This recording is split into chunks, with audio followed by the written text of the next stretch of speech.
할렐루야.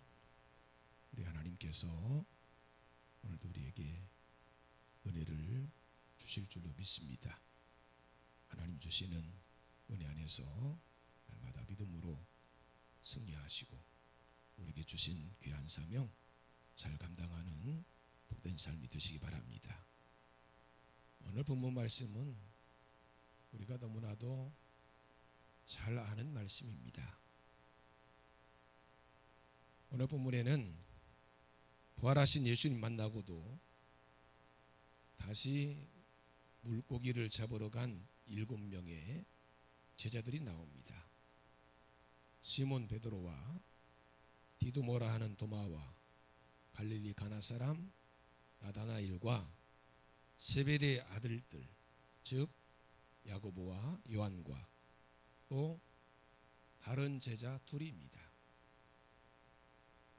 모두 7명입니다.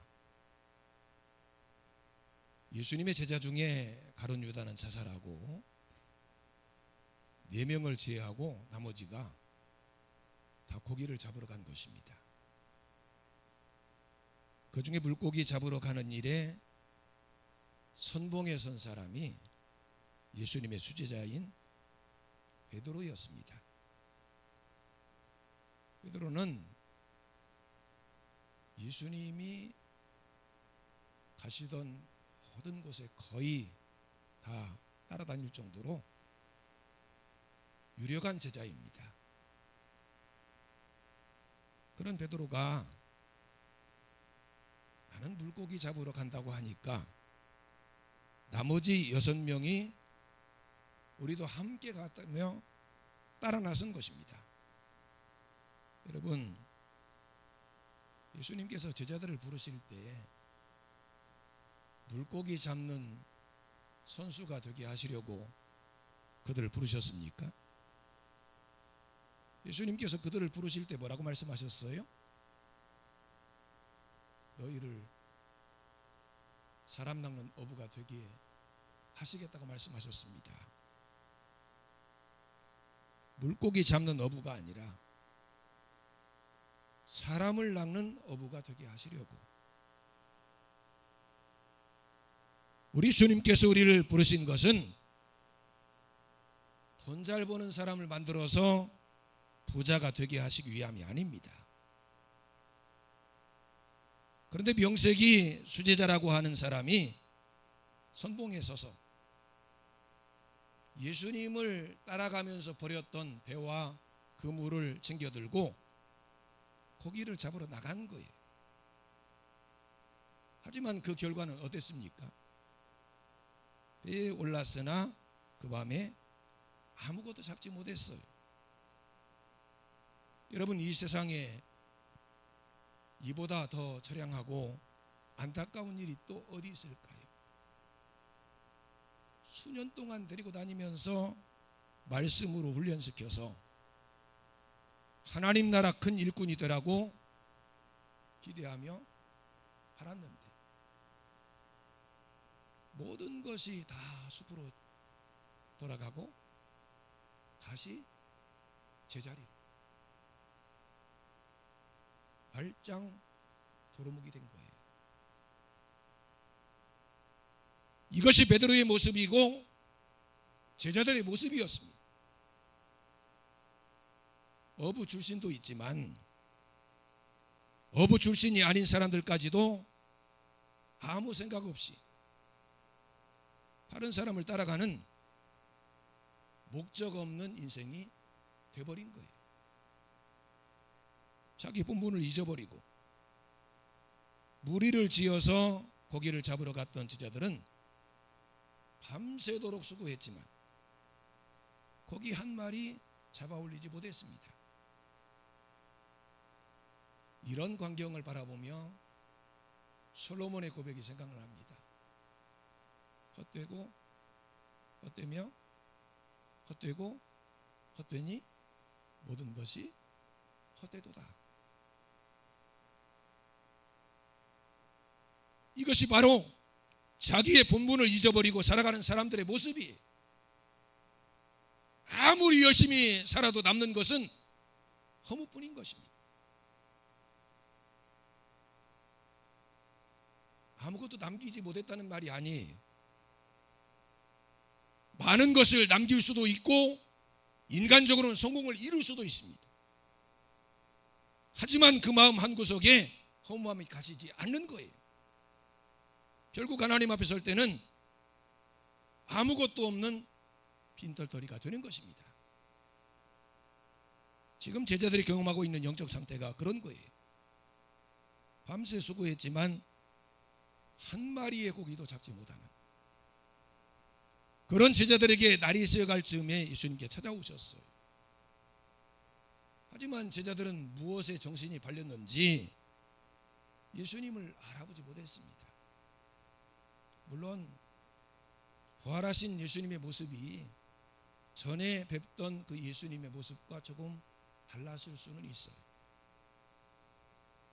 하지만 세상의 눈이 멀어서 주님도 알아보지 못하는 신세가 된 것입니다.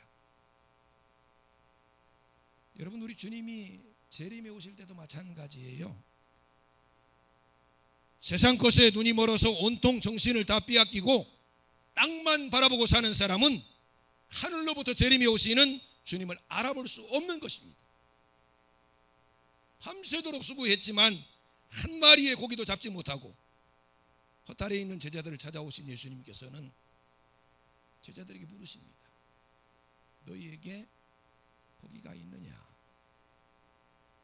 여러분, 예수님이 제자들이 지금 고기를 잡았는지 못 잡았는지 몰라서 물어보셨을까요?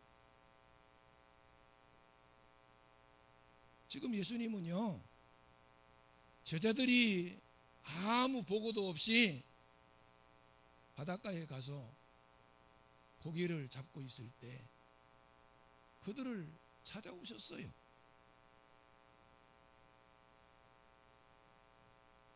제자들이 지금 어디에 있는지 알려주지도 않고 떠났는데 그 제자들을 찾아갈 정도로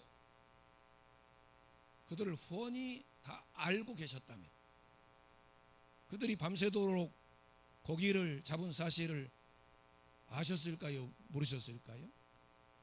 다 아셨습니다. 그럼에도 불구하고 너희에게 고기가 있느냐 물으신 거예요. 혹시 주님께서 제자들에게 지금 주님을 떠나서 열심히 살아보려고 발버둥 치니 열매가 있더냐고 물으시는 것은 아닐까요? 제자들은 창피한 일이지만 없나이다 라고 대답할 수밖에 없었어요. 여러분, 거기 제자들 중에는요, 그 바다에서 나서 자라고 또 고기를 잡는 일에 있어서는 아주 베테랑인 사람들도 있었어요. 근데 밤새도록 고기를 잡았는데 그것도 낚시를 해서 잡은 게 아니에요. 그물을 내려서 고기를 잡았어요. 여러분, 이 그물이 웬만치 허탕을 치지 않는 한 고기 한 마리 정도는 잡혀오지 않겠어요? 아무리 고기가 별로 없는 곳이라도 그물을 내려서 그 그물을 끌어올리면 적어도 한 마리 정도는 잡힐 거 아니에요. 그리고 그 바다에서 자라서 그 바다를 너무나 잘 아는 사람들이 가서 고기를 잡았다면 고기가 없는 곳에 가서 그물을 내렸을까요? 고기가 아주 많은 곳에 가서 그물을 내렸을 것입니다. 근데 한 마리도 잡지 못했어요. 어부가 황금어장에 가서 그물을 내렸는데 고기를 한 마리도 잡지 못했다. 이건요, 거의 기적에 가까운 일이에요. 그런 제자들에게 예수님께서는 그물을 배 오른편에 던져라. 그리하면 잡으리라 말씀하십니다. 이에 던졌더니 물고기가 많아서 그물을 들 수 없을 정도였어요. 그제야 예수님께서 사랑하시는 그 제자, 여러분, 예수님께서 사랑하시는 그 제자가 누굽니까? 요한입니다. 아주 요한은요, 예수님의 사랑을 많이 받았어요. 제자들 가운데 가장 나이가 적은 막내라서 그랬는지 모르겠지만, 그러니까 예수님의 사랑을 얼마나 많이 받았냐면, 화가들이 제자들의 그림을 그리면서요, 예수님의 무릎에 머리를 이렇게 대고 누워있는 모습을 그릴 정도로 아주 예수님의 사랑을 많이 받은 제자입니다. 요한은 그렇게 예수님이 사랑하시는 제자였어요. 요한이 예수님을 가장 먼저 알아보고 베드로에게 말합니다. 주님이시다. 요한이 주님이라고 하는 그 말을 듣자마자 베드로는 어떻게 합니까? 벗고 있던 겉옷을 챙겨 입고 바다로 뛰어내렸어요. 그러고 난 후에 그물에 고기가 너무 많이 잡혀서 들어올지 못하고 육지 가까운 곳으로 끌고 와서 그물을 끌어올려 보니까 물고기가 몇 마리? 153마리. 153마리가 잡힌 거예요. 그것도 큰 물고기가. 여러분, 우리가 성경에 보면 베드로는 장점이 많은 사람 같습니다.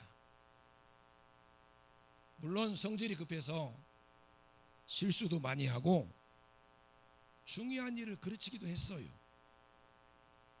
하지만 베드로는 돌이키는 것이 빨랐고 묻지도 않고 따지지도 않는 계산할 줄 모르는 사람이었습니다. 예수님께서 어떤 말씀을 하실 때 가장 빨리 반응하는 사람이 베드로였어요. 잘못했을 때도 아주 신속하게 잘못을 뉘우치고 회개했습니다. 어떤 일을 할 때도 계산하는 법이 없었어요. 그저 아멘하고 행동으로 먼저 옮깁니다. 여러분, 계산에 능한 사람은요, 하나님께 쓰임받기 어렵습니다. 믿음이 없는 사람들이 계산을 하는 거예요. 하나님을 믿는 사람, 그것이 하나님의 일이라고 확실하게 확신하는 사람은 이것저것 따지지 않습니다. 우리는 때때로 이 문제 해결하고 난 다음에, 이 관계를 정산하고 난 다음에, 이 고비를 넘기고 난 다음에 하면서 하나님께서 성령을 통해서 지시하시는 일을 미룰 때가 있습니다.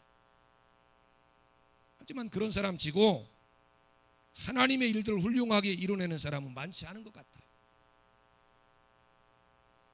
우리 주변에도 보면 신년 계획이 아주 장황한 사람들이 많습니다.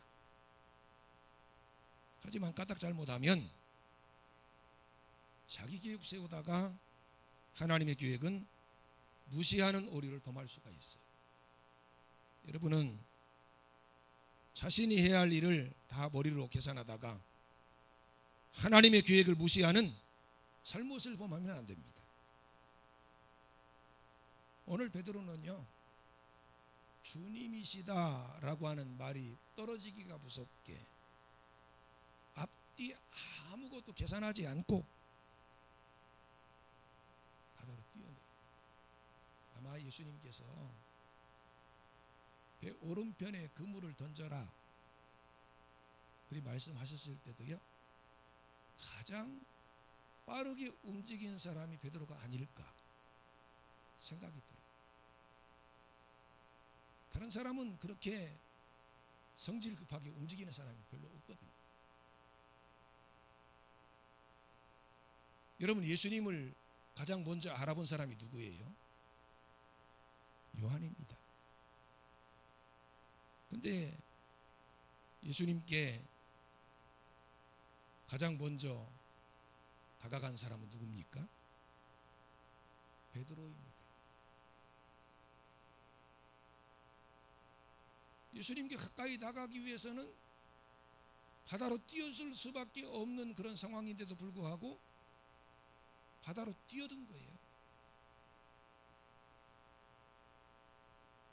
하나님 앞에서는 많이 배우고 좋은 생각을 가지는 것보다 하나님 말씀에 순종해서 행동하는 것이 중요합니다. 하나님께서는 말씀에 순종하는 자를 들어 쓰시기 때문이에요. 여러분이 정말 하나님의 일을 하고 싶다면 말씀을 붙잡고 순종하는 믿음의 사람이 되어야 합니다. 먼저 머리를 굴려가며 재기 시작하면 그 어떤 일도 실행에 옮길 수가 없어요. 여러분, 교회의 머리는 예수님이십니다. 우리는 지체예요. 교회의 머리가 예수님이라는 말은 바꿔 말하면 어떤 뜻입니까? 모든 생각은 다 예수님이 하신다는 거예요. 우리가 생각해서 움직이는 것이 아니라 예수님이 생각해서 지시를 내리시면 지체는 그냥 시키는 대로, 머리가 시키는 대로 움직이면 되는 거예요. 생각은 머리가 합니다. 손과 발은 머리가 시키는 대로 해요. 머리가 시키지 않는데 어떤 일을 하거나 머리가 시키는데도 따르지 않는 사람은 비정상적인 사람이에요. 진정한 교회의 부흥, 진정한 가정의 축복, 진정한 심령의 부흥은 머리로부터 오는 명령을 듣고 순종할 때 온다는 사실을 기억하시기 바랍니다. 3절에 보면 예수님을 떠나 제자들은 밤새 수고했지만 그 수고가 헛수고였어요. 여러분, 요한복음 15장 5절에 보면 뭐라고 말씀하셨어요? 나를 떠나서는 너희가 아무것도 할 수 없습니다. 누구를 떠나서요? 예수님을 떠나서는. 지금 제자들이 그 말씀을 뼈저리게 체험하고 있는 거예요. 예수님을 떠나도 내가 그 방면에는 전문가니까 어떻게든지 성공할 수 있을 것이라고 생각했지만 나를 떠나서는 너희가 아무것도 할 수 없다고 하신 그 말씀이 지금 그들 앞에 그대로 펼쳐지고 있었던 거예요. 아무 열매도 맺지 못했습니다. 그 이유가 뭐예요? 주님을 떠났기 때문이에요. 우리가 열매 맺는 사람이 되려면 주님께 붙어 있어야 합니다. 우리가 주님께 붙어 있으려면 어떻게 해야 합니까? 주님을 철저하게 의지하고 주님 말씀에 순종해야 하고 주님께 기도해야 합니다. 그래서 신앙생활에서 믿음과 말씀과 기도가 중요한 것이고 그토록 강조하는 거예요. 믿음과 말씀과 기도를 등한히 하면서 행사에 매달리고 뭔가 보여주려고 치장하는 일에 매달리면 결국 아무리 피곤하게 열심히 뛰어도 열매를 맺지 못하는 결과를 가져오는 거예요. 주님께 붙어 있지 않으면 열매는 없습니다. 주님께 붙어 있어야 돼요. 주님을 떠난 제자들은 하룻밤이 아니라요, 열흘을 그물질을 해서도 절대로 고기를 잡을 수 없었을 것입니다. 주님의 제자들은 주님을 떠나서는 아무것도 할 수 없는 사람들이에요. 그런데 주님을 떠났던 제자들에게 부활하신 예수님께 찾아오시는 거예요. 그물을 배 오른편에 던지라 말씀하셨습니다. 제자들이 그 말씀에 순종했더니 어떻게 됐어요? 그물을 들 수 없을 정도로 많은 고기를 잡았어요. 여러분, 배 왼편과 배 오른편 얼마나 차이가 있을까요? 뭐 지금은 배가 엄청 큰 배도 있습니다. 원양어선 같은 경우는 뭐 엄청 배가 커서요, 한번 나가면 몇 달씩, 심지어는 해를 넘겨가면서 고기를 잡아가지고 엄청나게 많은 고기를 잡아와요. 근데 옛날에 그 갈릴리 바다에서 고기를 잡던 배는요, 우리가 생각하는 아주 작은 배예요. 왼편에 던지든 오른편에 던지든 사실은 한 몇 메다 차이가 안 되는 거예요. 그런데 배의 폭 정도의 차이가 성공과 실패를 좌우했다는 것입니다. 여러분, 성공과 실패는 배를 사이에 두고 오른쪽이냐 왼쪽이냐의 차이입니다. 그 작은 차이가 엄청난 차이를 낳은 거예요. 그냥 열심히 뛴다고 되는 것이 아닙니다. 주님 말씀대로 순종해야 돼요. 그래야 승리할 수 있습니다. 이사야 55장 8절과 9절에 보면, 이는 내 생각이 너희 생각과 다르며 내 길은 너희 길과 다름이니라. 여호와의 말씀이니라. 이는 하늘이 땅보다 높은 것이 내 길은 너희 길보다 높으며 내 생각은 너희 생각보다 높음이니라. 사람의 생각, 사람의 길은 성공이라고 믿었는데 실패할 수도 있고요, 실패라고 생각했는데 성공할 수도 있습니다. 하지만 하나님의 생각, 하나님의 길은 달라요. 하나님 앞에 순종하는 것이 열매를 거두는 길이요, 주님께서 배 오른편에 그물을 던지라 하실 때 그 말씀에 순종하는 것이 열매를 많이 거둘 수 있는 비결입니다. 지금은 우리가 그런 볼펜을 잘 사용하지 않습니다. 제가 서랍에 뒤져보니까 그 볼펜이 하나가 있더라고요. 요 볼펜. 여기에 여러분 뭐라고 써져 있는지 혹시 아세요? 요 볼펜에 보면 뭐라고 글씨가 하나 써 있는데 뭐라고 써 있을 것 같아요? 여러분 많이 쓰시던 볼펜입니다. 모나미 153. 모나미라고 하는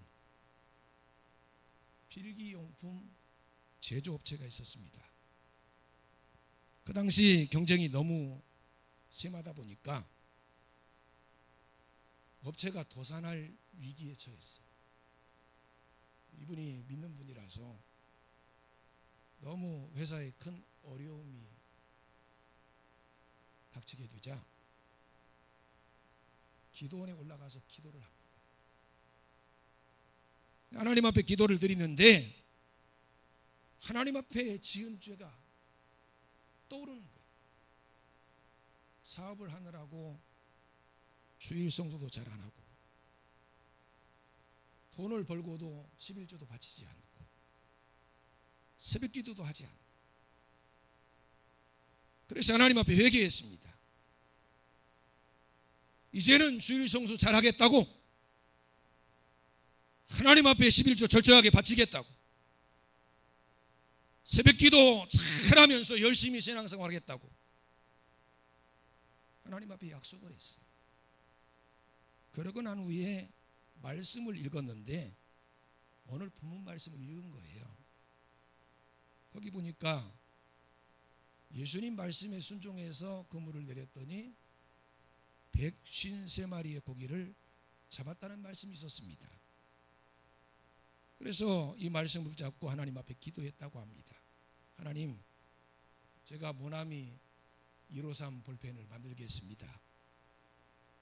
하나님, 이 볼펜이 모든 사람의 세계, 우리나라뿐만 아니라 세계 모든 사람이 다 이 볼펜을 잡고 글을 쓸 수 있도록 하나님이 역사해 달라. 그래서요, 목표를 얼마나 잡았냐면 50억 개가 팔리게 해달라. 하나님 앞에 기도하는 거예요. 여러분, 망해가는 회사입니다. 경쟁업체가 너무너무 많아요.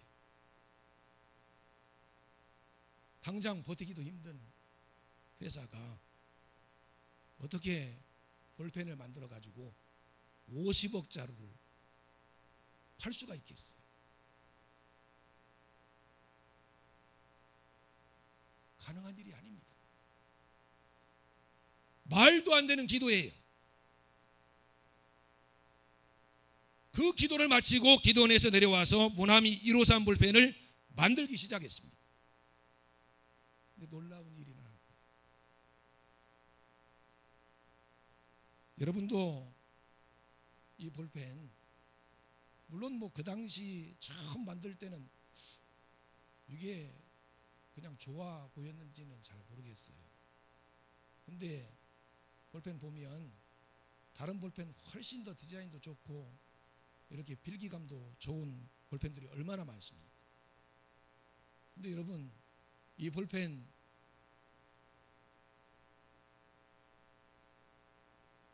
한 번도 안 써보신 분 계실까요? 저도 이 볼펜 많이 쓴 것 같아요. 왜 썼을까요? 다른 볼펜도 많은데. 그 당시 이것만 있었던 거 아니에요. 분명히 다른 볼펜이 있었어요. 근데 이 볼펜을 사서 썼어요. 저도 한 개만 사서 쓴 게 아니에요. 왜 모양도 없고 별것 아닌 것 같은 이 볼펜을 우리가 사서 썼을까요? 누가 역사하신 거예요? 하나님이 역사하신 거예요. 여기 하나님 앞에 기도한 사람이 있었기 때문에 하나님이 그 사람을 세우시려고 작정하셨기 때문에, 그것을 믿는 사람이든지 믿지 않는 사람이든지 문방구에 가면 이 볼펜이 보인 거예요. 사고 싶은 마음이 든 거예요. 그냥 사서 썼던 거예요. 한 개도 아니고 두 개, 세 개씩 막 사서 썼던 거예요. 이것이 바로 하나님의 역사입니다. 여러분, 우리 하나님은요, 아주 사소한 것 가지고도 놀라운 일을 행하시는 분이세요. 이 볼펜이 기도로 만들어진 볼펜이기 때문에 성령의 인도로 수많은 사람들이 사용하게 하신 것이고, 그 기도 그대로 50억자로 넘게 만들어서 팔았다는 거예요. 그때 한 100억자로 이렇게 기도했더라면 더 많이 팔았을 텐데. 그러니까 뭐 50억자로는 상상도 못한 거예요. 그 당시. 그런데 하나님께서 주시는 감동을 따라서 하나님 말씀에 순종해서 했더니 하나님이 놀랍게 역사하신 것입니다. 여러분, 날마다 믿음으로 하나님 말씀에 순종하면서 기도하면서 사시기 바랍니다. 겉으로 볼 때는요, 그 사람이 다른 사람보다 더 늦는 것 같아요. 믿음으로 사느라고 세상적인 모든 일들을 제대로 하지 못하고 하나님의 말씀대로 순종하며 사느라고 참 좋은 방법이 많이 있는데 그 모든 방법은 복이야. 기도하느라고 시간을 막 엄청나게 허비야. 다른 사람보다 훨씬 더 늦는 것 같습니다. 하지만 그 길이 가장 빠른 길이에요. 예수님께서 배 오른편에 그물을 던지라 하셨을 때 그 말씀에 순종했더니 하나님의 능력을 체험했어요. 우리의 지혜, 우리의 능력은 한계가 있습니다. 하지만 하나님의 지혜, 하나님의 능력은 한이 없으셔요. 우리도 이 놀라운 예루살렘의 기적을 체험하려면 주님 말씀에 순종해야 합니다. 2024년은 주님 말씀에 순종함으로 주님이 주시는 놀라운 기적을 체험하는 우리 모두가 되시기를 주님의 이름으로 축원합니다. 기도하시겠습니다. 하나님 아버지, 2024년은 하나님 말씀에 순종하는 한 해가 되게 해주시옵소서. 하나님 말씀에 순종하면서 항상 기뻐하게 하시고 쉬지 말고 기도하게 하시고 범사에 감사하게 해주시옵소서. 그래서 영혼이 잘 되고 범사가 잘 되고 강건함의 복을 받게 해주시옵소서. 예루살렘의 기적이 우리의 기적이 되게 해주시옵소서. 예수님의 이름으로 기도드리옵나이다. 아멘.